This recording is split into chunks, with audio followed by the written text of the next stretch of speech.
Oye País, buenas noches, oye País, yo soy Rudy González, gracias por su compañía en esta hora como cada noche aquí por Color Visión.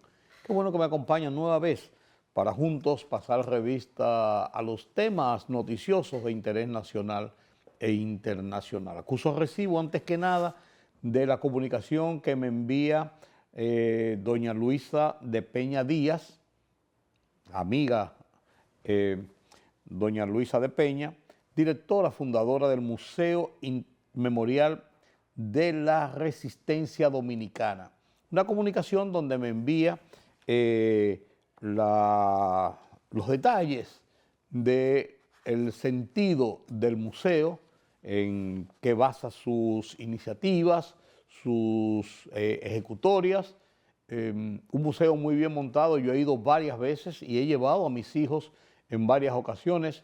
Incluso de mucho recuerdo ir a la zona porque yo nací en la zona colonial precisamente y cada vez que bajo a la zona con mucho añoranza, me siento ligado a cualquiera de sus calles, a cualquiera de sus acciones.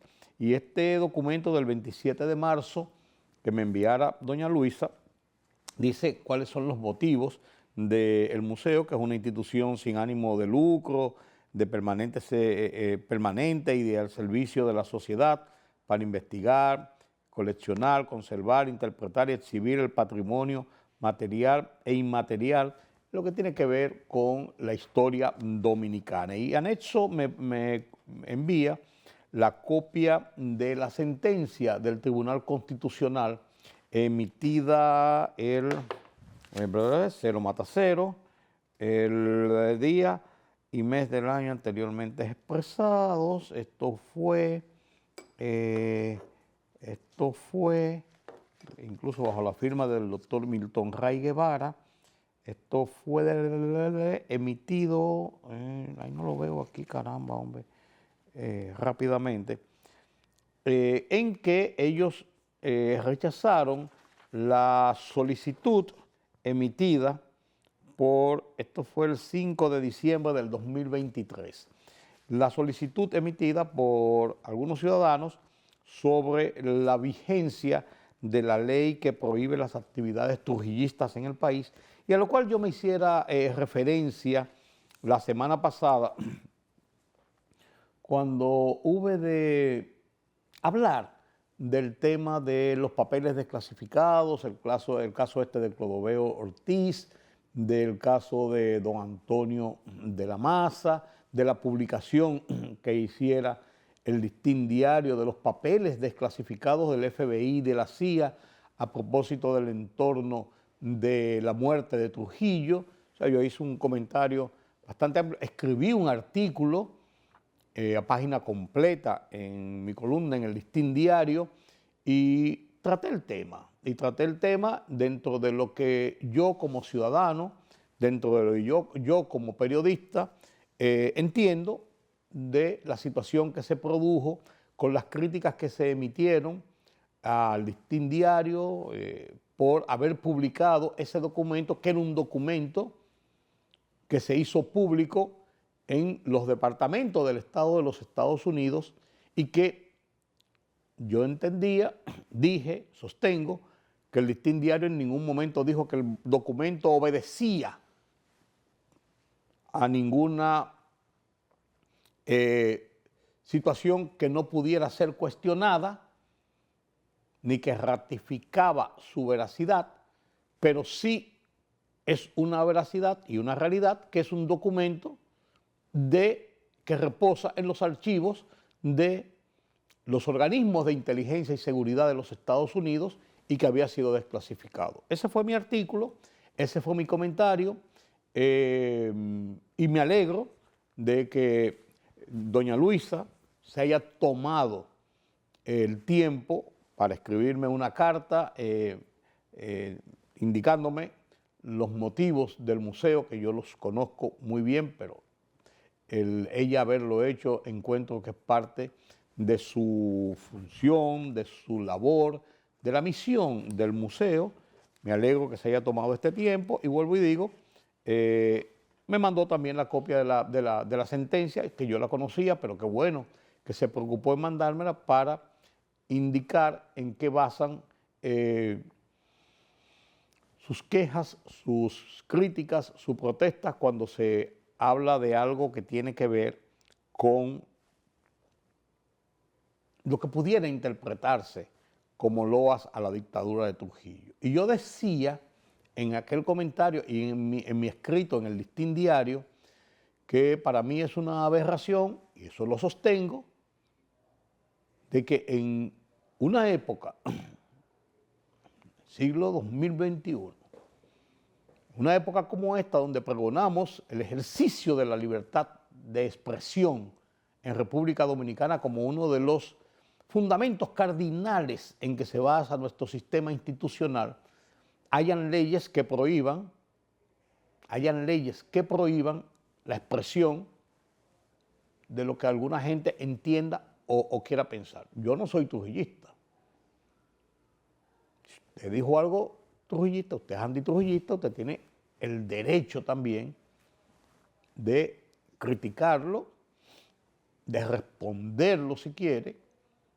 Lo que yo digo es que en un sistema democrático no debe existir una ley de esa naturaleza. Y ponía como ejemplo el que, por ejemplo, Joaquín Balaguer, que el Museo de la Resistencia también es crítico sobre el gobierno, los gobiernos de Joaquín Balaguer, que lo ven como una extensión del trujillismo en ciertos aspectos, en su momento eliminó las prohibiciones del Partido Comunista Dominicano y del ejercicio de la ideología comunista en el sistema democrático de República Dominicana, porque realmente eso es inconstitucional. Eso es una violación a los derechos y además de eso, la propia Constitución establece una libertad plena en cuanto al ejercicio de ideología, raza, colores, preferencias, hasta del equipo de béisbol. Tiene el derecho usted a opinar lo que usted quiera, ajustado dentro de las leyes. Entonces yo digo que mantener una ley que proscribe cualquier acción trujillista es una aberración institucional. Y yo mantengo esa posición porque así la considero y así la creo. Yo me precio de que por ser periodista, fui director de periódico por muchos años, conozco bien los fundamentos de la ley, incluso he interactuado en modificaciones de la ley de prensa. Entonces, yo conozco muy bien el ejercicio de esas libertades y mal puedo estar de acuerdo con que haya cualquier tipo de cortapisa que dentro de los cánones legales, injuria, difamación, acusaciones sin fundamentos, violaciones a los derechos de los demás, puede expresarse. Y eso es lo que yo he hecho. Y sostengo esa posición. Pero vuelvo y digo que agradezco. Eso es lo que hay que hacer y eso es lo que yo decía en mi artículo en el Listín Diario y comentaba aquí con ustedes en Oye País. Esto es lo que hay que hacer. Establecer la discusión de los temas. Esto es así, así, así y así como hizo gente de la Fundación Héroes del 30 de Mayo que fueron al Listín Diario y explicaron desde la óptica histórica, de familia, de los documentos, la realidad de lo que habría ocurrido en la residencia del doctor Robert Reid Cabral aquella noche después del asesinato de Trujillo. Que es a propósito de lo que se habla en el documento. Eso es lo que hay que hacer, establecer esa discusión, ponerlo en el contexto de la discusión, establecer las normas. Esto pasó así, así, así, cada uno establecer. Y la sociedad tiene entonces la oportunidad de equilibrar, de equiparar, de ver, de establecer la verdad. Y yo creo que la verdad de lo que plantearon los héroes del 30 de mayo en la visita del Listín es correcta. Yo dudo, pongo en duda, pero totalmente, que haya ocurrido lo que dice el documento de Clodoveo Ortiz que dio a la CIA y al FBI cuando lo interrogaron en Estados Unidos después de la muerte de Trujillo. Yo lo creo, pero no es mentira ni es incierta. Ni es incierto el documento que reposaba en los archivos del FBI y de la CIA. Y el listín lo que hizo fue, están desclasificando los documentos y se buscaron todos los documentos que tienen que ver relacionados con República Dominicana, que tienen el epígrafe de República Dominicana, y ese es uno de ellos. Y publicaron lo que dice ese documento. No necesariamente que asumen esa denuncia ni el contenido del mismo. Ese fue mi artículo. Pero esto que hizo el museo ahora es lo que yo entiendo que debe hacerse en favor de la discusión, de la verdad y de la historia en República Dominicana. Enhorabuena a doña Luisa. Miren, hoy hay varios temas que debemos analizar. Está esta oleada de feminicidios. Está el tema haitiano que se ha puesto de moda después de lo de Frusa y lo de la Junta Central Electoral relacionado con el proyecto que ha sometido a las cámaras legislativas sobre las candidaturas independientes. Mi columna de esta semana dedicada a la educación y a la espera de lo que diga Donald Trump y lo que va a imponer el gabinete de los Estados Unidos, lógico. De eso comentaremos muy por encima, aunque mañana analizaremos en detalles el mismo. Y también tenemos a Carlos Cuello para analizar la situación de la economía. Todo esto y mucho más después de la pausa.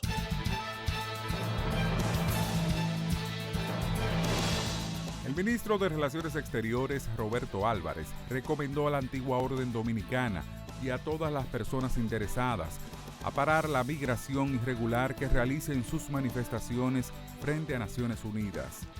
Durante una entrevista en el programa El Despertador, Álvarez llamó a la antigua orden dominicana y a todas estas personas que están interesadas correctamente en que se pare la migración aquí, a que se dediquen a trabajar porque aquí se establezcan realmente penas graves a toda persona que trafique o trate con personas desde Haití hacia República Dominicana, que se cree como un crimen de lesa patria. Estas organizaciones de manera pacífica deben pedir a los organismos internacionales acciones para que se lleve a cabo la misión multinacional de apoyo a la policía haitiana, sostuvo. En relación con la información publicada sobre el aumento del 10% en la partida mensual asignada a las provincias en el denominado barrilito, el Senado de la República aclaró que dicho incremento no está relacionado con el mencionado fondo, sino que corresponde exclusivamente a un ajuste salarial destinado al personal administrativo y provincial de la institución. Este aumento salarial entró en vigor este 1 de abril de 2025. Busca mejorar las condiciones laborales de los colaboradores del Senado, reconociendo su esfuerzo y dedicación en el desempeño de sus funciones, aseguró el órgano legislativo. El Poder Ejecutivo someterá esta semana al Congreso Nacional el proyecto de ley para la unificación de los ministerios de Economía, Planificación y Desarrollo y Hacienda. Así lo informó el ministro de la Presidencia, José Ignacio Paliza. El presidente Luis Abinader se dispuso a eliminar y fusionar instituciones, algunas mediante proyectos de ley que sometería a las cámaras legislativas como parte de sus esfuerzos por racionalizar y modernizar la administración pública, apuntó el funcionario.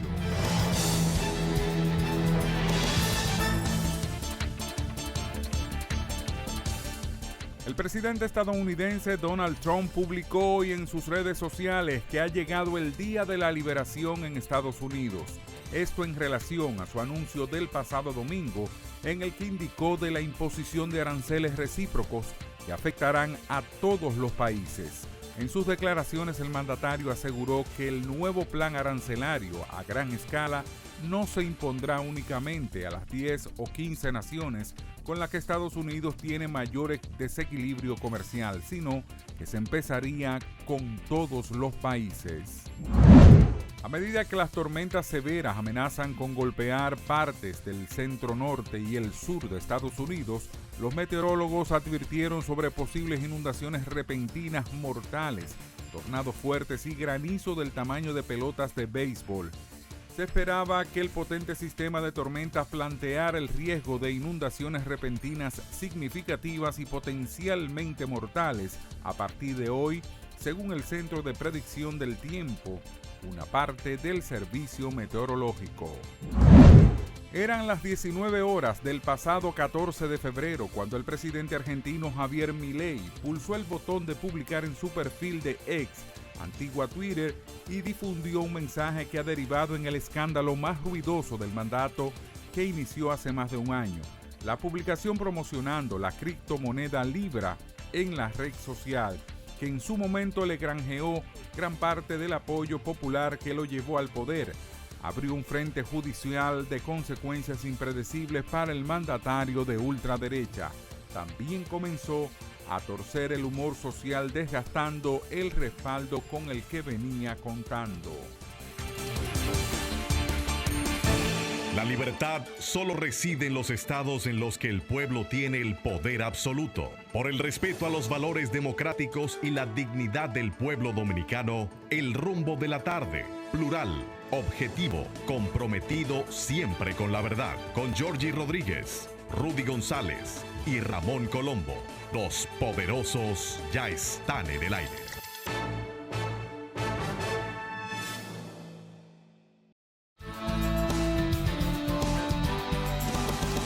Gracias por continuar con nosotros aquí en Oye País. El tema de los feminicidios parece que está en un momento de pico. La violencia intrafamiliar, como le llaman, la violencia doméstica, la violencia callejera, la violencia en sentido general, tiene como oleajes. Y estamos en un momento de esos picos. Conversaba con el doctor Ortega, psiquiatra, Luis Ortega, joven, médico psiquiatra, medicina moderna, y le preguntaba en el programa de radio, doctor, ¿qué está pasando con la violencia? Estamos en un pico de violencia. ¿Hay realmente picos, hay olas, hay modas en la violencia, por así decirlo? Y dice, sí, ciertamente las sociedades tienen momentos en que ocurre un episodio y uno ve cómo se replica el episodio en días subsiguientes o con muy poco margen de diferencia. Y yo digo, pero ¿y qué entonces? ¿Es que se le echan algo al agua que estamos tomando? Que nos ponemos así eufóricos y que queremos resolverlo todo por la violencia. Dice, no, el comportamiento humano es así y de las sociedades también. A veces cuando ocurren episodios como este que ocurrió en la zona este de la capital, donde un ex oficial de la Armada disparó contra su esposa, contra sus hijos, contra su nuera y después se suicidó, son elementos en el tope muy alto de situaciones que subyacen de manera casi cotidiana en las familias, en las zonas, en la región. Eso ocurre. Pero la verdad es que en los últimos días, en las últimas semanas, no sé si es que hay épocas del año también que tienen algún tipo de comportamiento en el estado de las relaciones que se producen estas acciones de violencia. Antes los hombres mataban a las mujeres, asesinaban a las mujeres y la policía los agarraba. Ahora, como si fuera una moda, muchos de ellos se suicidan. Se suicidan por el remordimiento de haber matado a su pareja. Se suicidan por el temor a los rigores de la cárcel.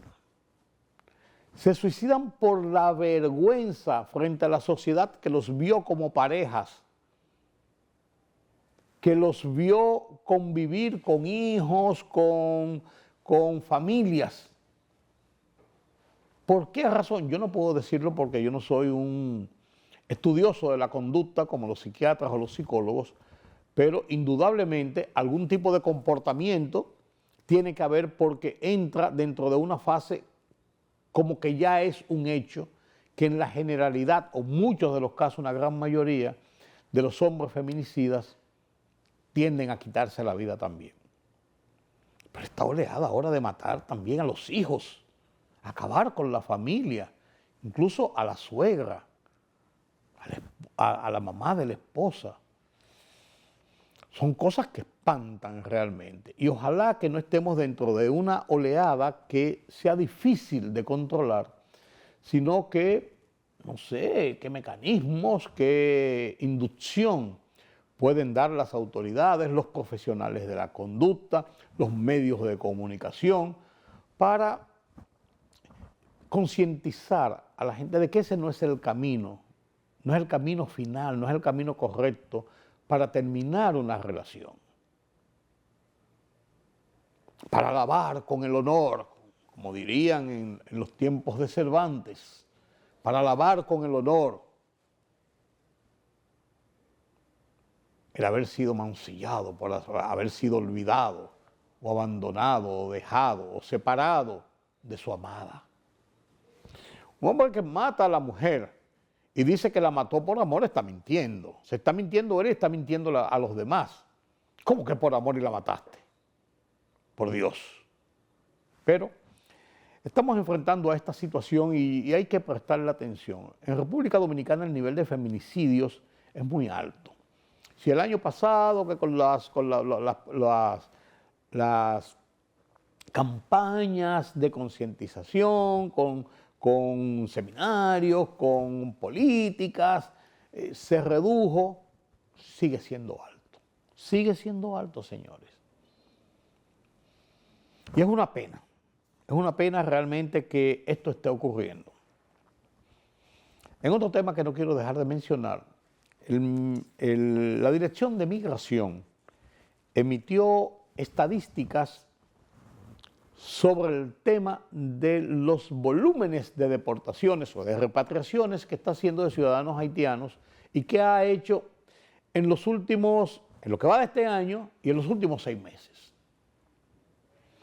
Y lo hace como una forma de, además de una obligación de mantener informada a la población de sus ejecutorias, y esa es una de sus ejecutorias principales en este momento, de mostrar que la autoridad no está de brazos cruzados frente a la inmigración descontrolada de haitianos que tenemos en República Dominicana. Todo esto a propósito del lío de Friusa y de la protesta y de todo lo que se levantó en ese entorno. E indica que 180.000 haitianos han sido deportados de República Dominicana en los últimos, cero mata cero, 6 meses.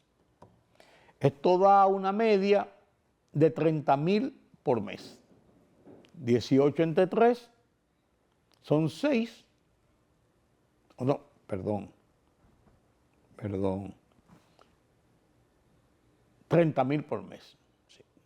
3 por 6, 18. 6 meses de 30.000, 18. ¿Es mucho o es poco? No sé.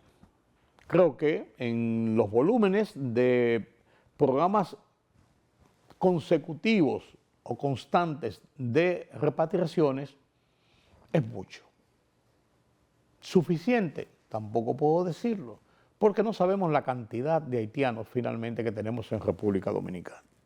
Esto ha sido una migración que se ha desbordado en los últimos años, tolerada, consentida, no revertida por las autoridades, por los empresarios que los emplean y los traen para usarlos en la construcción, en la agricultura, en sus negocios, por la sociedad que usa a los inmigrantes porque le pagan menos salarios, porque no les reclaman prestaciones y seguridad social y un montón de cosas. Y están hoy en el servicio doméstico en nuestras casas, como jardineros, como choferes, como vigilantes, como seguridad. Entonces, ahí veo que la gente, que los motoconchistas dicen que está lleno de haitianos el motoconcho. Eso no es verdad. Hay haitianos motoconchando, como hay en todas las áreas de la producción nacional. Los hay en todos los estamentos. Las estadísticas que plantea la Dirección de Migración tienen importancia porque si en ese ritmo de deportación o de repatriación se están produciendo la salida de haitianos hacia su país, 180.000 en 6 meses es mucho, pero ¿qué usted me dice de 276.000 durante el año 2024? O sea, si hacemos sumatorias, podríamos haber sacado que 300 y tantos mil haitianos en los últimos 15 meses. Eso es lo que dicen las estadísticas. Ahora, si todavía vemos la ciudad, las ciudades, el país lleno de ciudadanos haitianos, entonces, y usted establece una media de proporción, son más de 2 millones, podrían ser. El envío masivo de haitianos indocumentados desde República Dominicana a Haití genera una presión lógica en el estado de desafección que vive Haití. Más gente desempleada cuando no tiene nada que hacer, que va a buscar servicios, que va a buscar alimentos, que va a buscar de todo. Y eso genera una presión social mayor. Usted dirá, bueno, eso es un problema de Haití. Sí es un problema de Haití, pero el problema de Haití presiona a República Dominicana. Es como un toma y daca, una rueda. Está arriba, está en el medio, está abajo, vuelve y sube. Es una rueda. Entonces, en políticas de esta naturaleza hay que tener en cuenta estas situaciones. Que vienen muchísimos que todos los días encuentran ilegales que cruzan en autobuses, que cruzan en jipetas, que cruzan en todo esto. Siempre ha pasado. Ahora es más notorio porque hay un bloqueo, un cierre más estricto, más supervigilado, más controlado de la línea fronteriza. Un muro incluido, mercados binacionales incluidos. Entonces es más, pero es un problema que tenemos ahí.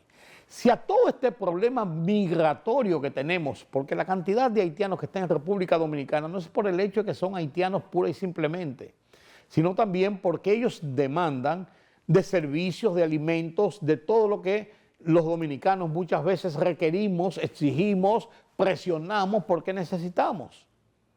Entonces estamos multiplicando la demanda de bienes y servicios en el país y eso nos genera tensiones.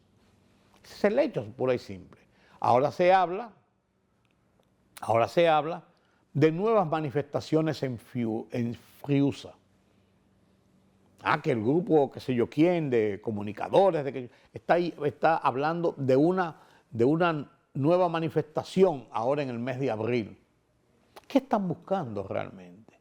Estamos buscando un muerto, estamos buscando una desgracia que nos coloque en una situación más incómoda y más difícil institucionalmente de cara a nuestro país y de cara a los organismos internacionales que nos viven acechando para tratar de censurarnos por lo que es una repatriación irracional y lo que está haciendo Estados Unidos, por ejemplo, para citar un caso cualquiera.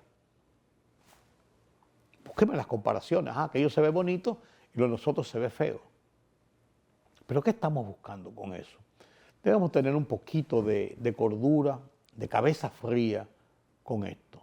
Y lo que hicieron las autoridades de dotar de una seguridad extrema todo lo que pasó el domingo pasado, yo no lo veo incorrecto porque si no hubiese habido ese aparataje policíaco-militar, quizás las cosas hubiesen salido de madre, como se dice, y el desborde hubiese traído consecuencias que ojalá no tener que contar en un futuro inmediato.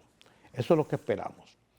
Mañana converso con ustedes sobre el tema con más detalles, sobre el tema de la ley de partidos y la modificación que propone la Junta Central Electoral para las candidaturas independientes. Un tema interesante e importante que está basado en una decisión del Tribunal Constitucional.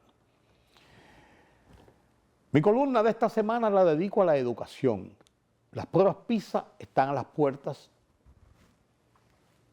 Es una situación multisectorial, multifactorial, el tema de la educación dominicana, la baja calidad que tenemos en la educación dominicana, un sistema que se traga la mayor cantidad del presupuesto nacional con un 4% de nuestro PIB, 280, 290 mil millones de pesos para este año en el presupuesto. Algún reflejo importante tiene que verse principalmente en esta calidad. Y el nuevo ministro de Educación, Luis Miguel de Camps, parece estar enfocado en ese punto nodal de la institucionalidad y del desarrollo de República Dominicana. Mi columna de esta semana, una oportunidad para la educación. En el Listín Diario, Oye País, la comparto con ustedes a continuación.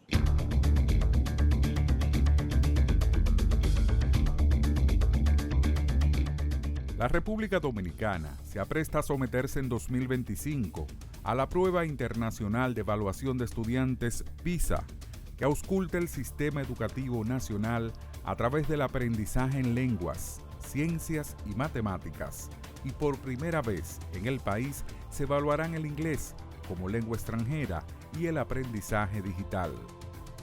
Este es el principal reto que tenemos en la sensible área de la educación, toda vez que si bien avanzamos en la última medición PISA en 2022, quedamos en el lugar 77 de los 81 países evaluados, lo que indica que nos falta mucho por corregir. La calidad de la educación es una meta que se ha fijado el gobierno de Luis Abinader, bajo el ministerio dirigido ahora por Luis Miguel de Camps. Y es en ese orden que el ministro, quien se ha destacado en la concertación y el desarrollo de estrategias, en procesos y acuerdos, en apenas sus primeras semanas al frente de la institución, se ha sentado a conversar con los dirigentes del conflictivo gremio de la ADP. Ha puesto interés en la operatividad de entidades y programas como el INAVIE, el de transporte escolar, los procesos de escogencia de educadores y el estado de los planteles, etc. Una vez alineada la realidad del sistema, de Camps enfoca sus esfuerzos en la calidad de la enseñanza, factor y objetivo decisivo que demanda la eficiencia de un ministerio como el de Educación. Para lograrlo, sin embargo, es imperativo el esfuerzo de todos, alumnos, padres y en especial los maestros y su gremio, llamados a ser los brazos de apoyo. Ojalá, abogamos, se entienda y se actúe en consecuencia. La libertad solo reside en los estados en los que el pueblo tiene el poder absoluto. Por el respeto a los valores democráticos y la dignidad del pueblo dominicano, el rumbo de la tarde, plural, objetivo, comprometido siempre con la verdad. Con Georgie Rodríguez, Rudy González y Ramón Colombo. Los poderosos ya están en el aire.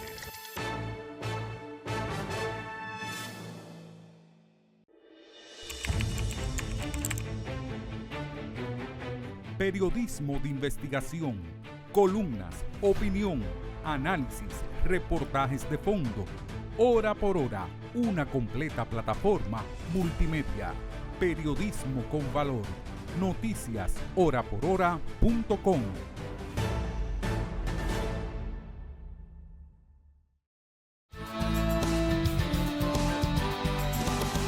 Gracias por continuar con nosotros aquí en Oye País. Conversando con los muchachos aquí en el estudio. Son una chelcha estos muchachos. Pero qué bueno que le alegran el momento a uno. Por lo menos esto no está tan serio, tan rígido, porque vamos a hablar de economía. Y cuando hablamos de economía muchas veces nos ponemos tensos. Por ejemplo, con esto de la tasa del dólar, que genera mucha preocupación y muchas tensiones. En momentos donde el mundo está atento a lo de Donald Trump y los aranceles, atento a que si aumentó el salario en República Dominicana, que las tasas de política monetaria se mantienen, que hay buenas perspectivas para la economía, pero la gente dice que las cosas están caras. Hay muchas cosas sobre la economía. Carlos Cuello, las explica como cada semana en una forma didáctica, clara, precisa, que nos ayuda a entender en dónde estamos y qué debemos hacer en cierta forma. Buenas noches, Carlos. Buenas noches, don Rudy. Efectivamente, una de las características principales del entorno en esta coyuntura es la incertidumbre, el nerviosismo de los mercados, sobre todo los mercados financieros, que son los que reaccionan con mayor rapidez. En el caso nuestro, el tipo de cambio, esta semana se mantuvo más tranquilo, ¿no? Sí, y decían algunas informaciones como que había frenado y como que tendía a una visión hacia acomodarse un poquito a la baja. Sí, un dato que se resalta es el hecho de que el spread o el margen de comercialización se ha reducido un poco. O sea, entre lo que venden y lo que Exacto, compran. entre precio de venta y precio de sí. compra. Cuando tú tienes un spread muy amplio, eso obviamente obedece en la mayoría de los casos a expectativa. Cuando hay expectativa devaluatoria y mucha incertidumbre, entonces no es que no se deje de hacer negocio, se sigue transando, pero con un margen mayor que permita protegerte de riesgo. Lógico. Tú compras a menor y vendes a mayor para tener esa franja de rejuego, por así decirlo. Exacto. Entonces ese es un dato que resalta el Banco Central, en donde casi afirma que la tendencia se podría estar revirtiendo, ¿no? Todavía sigue por encima de los 63, pero no hubo mayores saltos en esta semana. O sea, en esto podría estar incidiendo, yo creo que la temporada turística está más en auge, claro. Eso podría estar fluyendo más divisas, las remesas vimos que tuvieron un incremento de un 8%, lo que se refiere a la demanda de préstamo en la economía se ha mantenido, ¿no? Sí. Pero no han tenido ese salto, digamos, ¿no? Hemos visto que por la tasa de interés, entre otras cosas. Exacto. O sea, la tasa de interés, por lo menos la de la banca, la activa, no han cedido. Y no van a ceder mientras tengamos el panorama tan cargado de incertidumbre, ¿no? De todos modos, ojalá y comience a revertirse, ya terminó el primer trimestre. Lo que se temía era que se esperaba que en este primer trimestre, históricamente ha sucedido así, se produjera ese tipo de alza.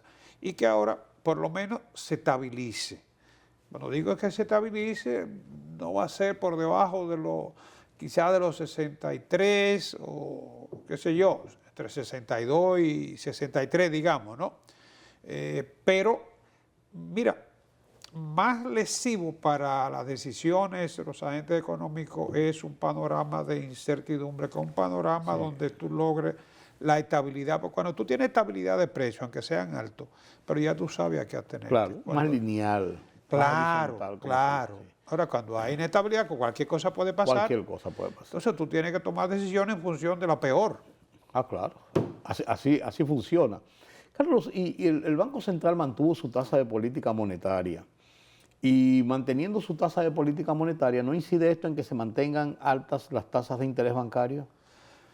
Mira, la mantuvo igual, 5.75, sí. A lo largo de este año no ha habido cambio. El año pasado, a partir del segundo semestre, le bajó 125 puntos, sí. Todos recordamos. Y aunque en este momento, con motivo del alza del dólar sobre todo, hay algunos economistas que han pedido al Banco Central que utilice parte de sus reservas, que son el 11% del Producto Interno Bruto, unos 14.700 millones de dólares, para contrarrestar los efectos del alza. El Banco Central tiene que ser muy cauteloso porque es que lo que tenemos hasta ahora de resultado de la economía es que hay una desaceleración. O sea, no es que hemos dejado de crecer, pero el ritmo de crecimiento se ha reducido. En enero fue 2.2% para una economía que tiene una tasa. Ralentizado, como dicen ustedes los economistas. Ralentizado, exacto. Pero de esa aceleración me gusta más porque tú ibas corriendo a 80 y de repente bajaste a 60. Exacto. Entonces, con esa situación donde la economía ahora mismo no está en su mejor momento, Mira, colocar, ya lo decíamos la semana pasada, colocar parte de la reserva lo que haría sería retirar circulante, ¿no? Eso podría disparar un poco más la tasa de interés porque va a producir una reducción en lo que es la oferta de dinero, ¿no? Y además, dentro de los factores que están incidiendo aquí, tanto en el tipo de cambio como en la tasa de interés, hay que considerar factores que escapan a nuestro control. La situación de la coyuntura económica internacional. Y con estas tensiones, principalmente desde Estados Unidos, lo que pueda pasar con los grandes mercados y con los grandes socios, uno no sabe cómo se va a reflejar en los países nuestros. Claro. Porque la gente dice, no, pues a República Dominicana no le van a poner aranceles. Vamos a suponer. Pero es que todo esto es un concierto de negocios que se entrecruzan en un momento determinado. Estamos hablando de que la inflación está bajo control. Tenemos un 3.4% en los primeros 2 meses. Pero si los aranceles, como es de esperarse, ¿no?, disparan los costos, de por sí ya hay alzas en los fletes, ¿no? Nosotros no vamos a poder mantener estabilidad de precios. Así es. Y además de eso, si el tipo de cambio se nos sale de control, la cosa es peor. Claro. Claro. Entonces, el Banco Central sigue con cautela, mantiene su tasa en un 5.75%. Ahora mismo subirla quizás tampoco sea la mejor decisión, porque eso va a afectar la posibilidad de nuevas inversiones y de incentivar el consumo, y lógicamente que va a afectar lo que son las expectativas de crecimiento. Entonces, el movimiento de la economía en sentido general, comercio y de todo. Claro, pero además, fíjate que Estados Unidos tampoco ha modificado la suya. No. Entonces nosotros, eso es elemental, nosotros no podemos mantener una tasa de interés muy cercana a la de Estados Unidos porque hay riesgo cambiario. Que ellos no lo tienen. No, con relación a su modelo. Entonces eso podría incentivar o estimular lo que es la expatriación de capitales, ¿no? Lógico. Entonces, como te digo, el panorama es muy, muy complejo, ¿no? Y ojalá que se pueda manejar, ¿no?, torear, como dicen en buen dominicano, porque la verdad es que son muchas variables que están incidiendo. Pero sobre todo, lo que más preocupa son aquellas variables que nosotros no controlamos, que no dependen de nosotros, que están gravitando en lo que es el entorno.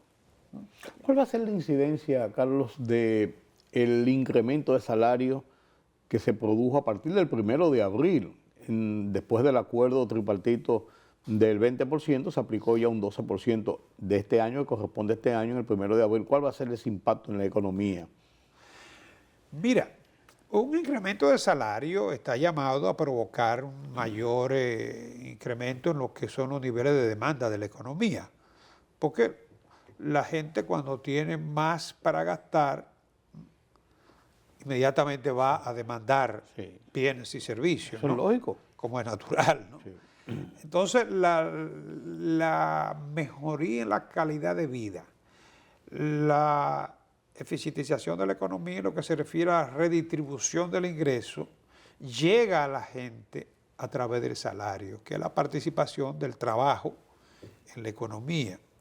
Entonces, ahora con este reajuste, es verdad, es modesto, es un 20 con un 12% en principio, pero cuando a ti te mejoran el salario, tu nivel de consumo va más allá de lo que es, en términos nominal, el incremento. El incremento, eso pasa siempre. Sí.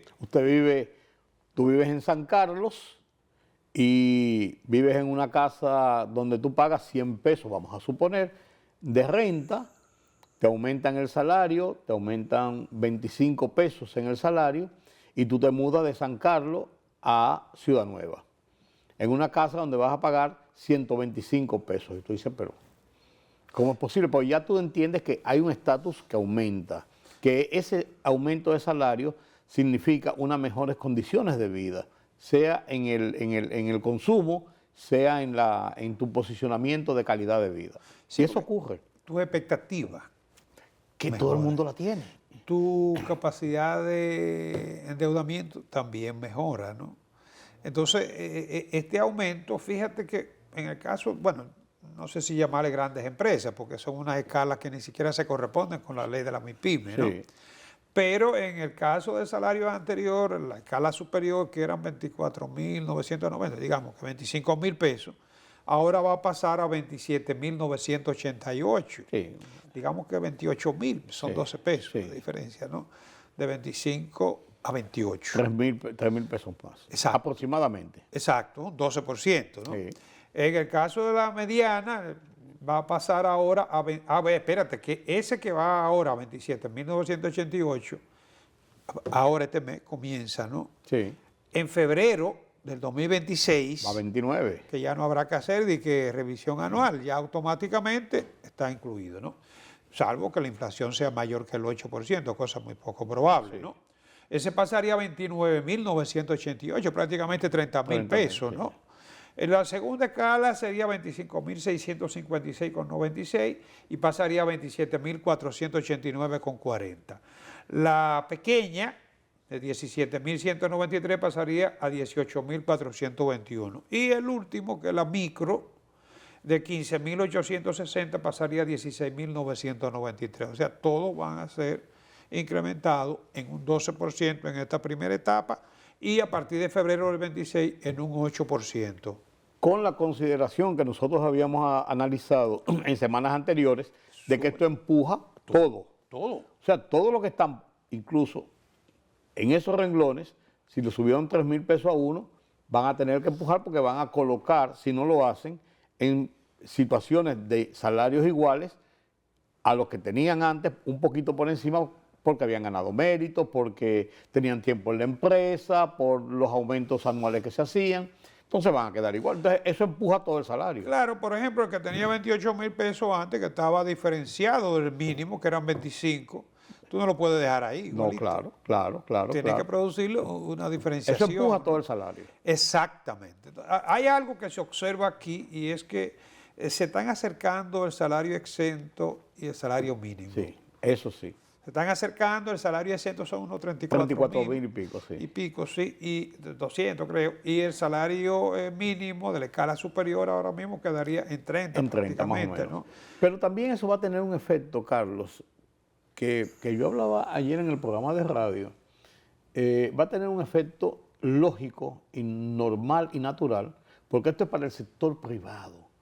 Va a tener un efecto en los empleados del sector público. No porque, sectorizado. Sector privado no sectorizado. sí, pero porque se va a establecer, se puede ampliar la brecha de diferencia entre el empleado público y el empleado privado. Cierto. Entonces, eso va a presionar de una u otra forma al gobierno a tener que buscar medidas para, por lo menos, subir un poco el salario del sector público, que no está contemplado en el presupuesto de este año. No está contemplado y hay muy poco margen. Sí. Con No, un es lo que presupuesto, te digo, por eso, le genera una situación al gobierno. a la economía en general, porque fíjate que si el gobierno tuviera que incluir un reajuste general de salario, ese déficit que ahora mismo es de O se amplía, se se va a ensancha, ampliar. claro que sí. Y eso va a presentar situaciones no deseadas en la economía, ¿no? Así es. O sea que en este caso, fíjate que del 2018 no se hace la indexación salarial con respecto a la brecha que yo te Sí. decía, ¿no? Si se hubiese hecho la indexación salarial tomando en cuenta el comportamiento de la inflación, el salario exento debería ser 50.000 pesos. Claro. Pero yo he hecho un ejercicio en eso que te comentaba sobre la empresa privada y la empresa pública. Un ejercicio no, he hecho una historia que yo la he repetido. Cuando yo era miembro del Consejo de Directores del Banco de Reservas, los años 90, hasta principios del 2000, ocurrió una situación en el Banco de Reservas. Veíamos en el Consejo de Directores, que se reunía 2 veces al mes, veíamos frecuentemente un listado de nombramientos que había que aprobar por el Consejo, tenía que darle su visto bueno al Consejo, de directores, subdirectores, de departamentos, gerentes, personas especializadas, o sea, algunos renglones que tienen que pasar por el Consejo por los salarios que tienen y por las posiciones que tienen. Y nos preguntamos en un momento determinado, ven acá, ¿qué está pasando? ¿Por qué tanta gente se está entrando nuevo al banco? Están despidiendo personal del banco.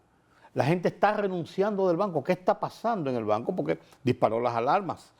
En cada sesión venía un listado de gente nombrando gente nueva.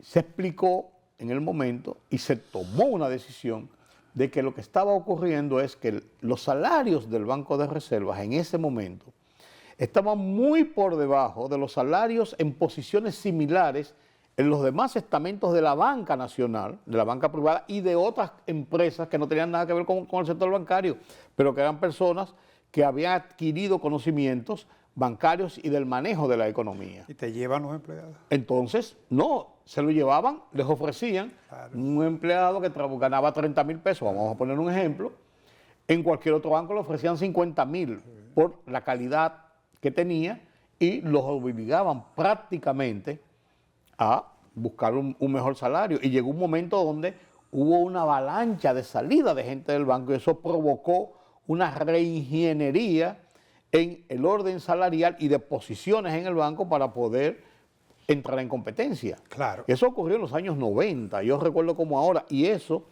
en cierto modo, es lo que estoy diciendo que puede ocurrir, quizás no en la misma medida, entre los trabajadores del sector público y los del sector privado, si se abre mucho la brecha.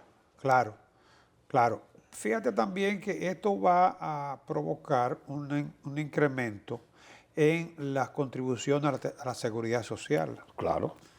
Sí, porque si no asignan el impuesto sobre la renta directamente, porque ahí los salarios siguen exentos, pero sí en la seguridad social sí. Sí, en la seguridad social y obviamente que aunque una proporción modesta, pero va a mejorar la acumulación del trabajador en su cuenta individual, ¿no? Así es. O sea que el mercado laboral en general, ¿no? Se fortalece porque este incremento se está produciendo en un entorno de inflación moderada, ¿no? Y cualquier incremento que se produzca en el salario que esté por encima de la inflación va a incidir favorablemente en lo que es el salario real del trabajador o el poder adquisitivo. Correcto, correcto. Bueno, el sector laboral entonces está en la palestra, se mueve. Sí, hay un estudio que hizo la Universidad Autónoma de Santo Domingo que destaca que el mercado laboral se ha fortalecido y es de esperarse. Si la economía está creciendo, la gente se queja mucho. ¿Cómo le llega a la gente? Bueno, la mejor manera de tú redistribuir es dándole oportunidad a la gente, ampliándole el espacio del mercado laboral, mejorando los salarios, mejorando la calidad también de los salarios, reduciendo la informalidad. Y todo eso, la informalidad ha sido muy tímida, pero llegamos a un 58, ahora tenemos un 55. Sí. Lo que se llama la participación laboral, o sea, la fuerza laboral, subió también de un 63, que estaba en los años, unos 8 años atrás, 10 años, a un 65. Eso significa que la población activa con respecto a la población adulta es mayor cada vez la proporción, ¿no?, que está en el mercado laboral. El desempleo se redujo también a un 4.7 y eso, en la medida en que se reduce el desempleo, pues lógicamente también eso contribuye a mejorar lo que es la calidad de vida del trabajador y su familia. Claro, claro, así funciona. Hay mucho por hacer, claro está. Por ejemplo, en la informalidad laboral, sabemos que es alta, más de un 50%, ¿no? Con los salarios, es fuerza laboral, pero no dentro del sistema formal. Con los salarios ha habido mejoría, el salario real se ha logrado mantener, ¿no?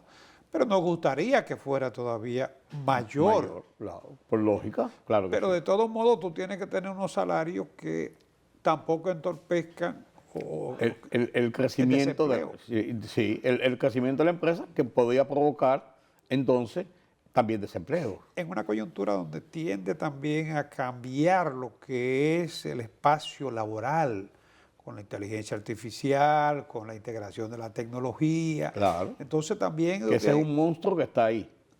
Y tiene que ir cambiando. Porque cuando se producen estos aumentos salariales hay una de dos cosas. que es un temor que se abriga siempre, aunque no ha ocurrido generalmente en la forma igual, o que las empresas incrementen los precios o los productos que colocan en el mercado para poder paliar ese aumento, o que provoquen despidos. Pero también está, Pero no se ha provocado generalmente pero así. también está la formación de la mano de obra, Ah, no, claro. del trabajador. Claro. Por ejemplo, un trabajador que era mecanógrafo, ¿cómo tú lo ubicas Sí, ahora? sí, así. Si no se preparó más que para ser mecanógrafo, Mecanógrafo. Así es, o era ascensorista. claro. O, por ejemplo, no digo ahora, pero más adelante, un mecánico de vehículos de combustión interna. Y así permanentemente se están produciendo grandes cambios. Incluso en la labor del campo con la mecanización, por ejemplo. Claro, pero en esto mismo, el que no se maneja hoy en día con la computadora. Tú recuerdas antes que tú ibas a la sala de prensa y era... A teclear. A teclear. Ahora se digita. Eran unos conciertos de tecleo. ¿no? Así es.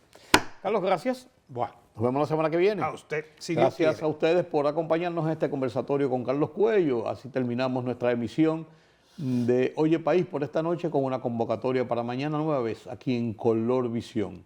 Yo soy Rudy González. Pasen un feliz resto de la noche. Hasta mañana.